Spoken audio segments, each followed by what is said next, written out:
Well, have you noticed these huge mounds of dirt off I-90? It's close to where the future north-south freeway will connect to the interstate. Some of us were wondering, hey, is this major progress for the long-awaited north-south freeway? Well, we found out it's not connected to the freeway project. Even so, KREM 2's Alexa Block still found out there was a lot of progress on the north-south freeway.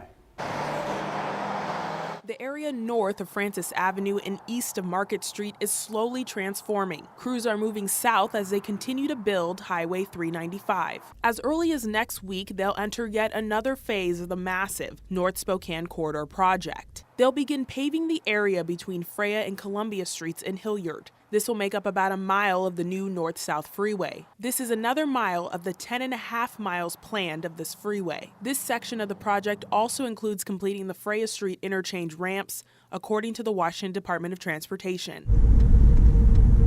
And construction crews are putting the finishing touches on the two freeway bridges over Freya Street and north of Francis Avenue. These two bridges carry the main freeway lanes of the North Spokane Corridor across Freya. These lanes will connect the existing freeway lanes through the Hilliard industrial area. The next big phase of this project is the construction on the Wellesley interchange, which is scheduled to begin next year.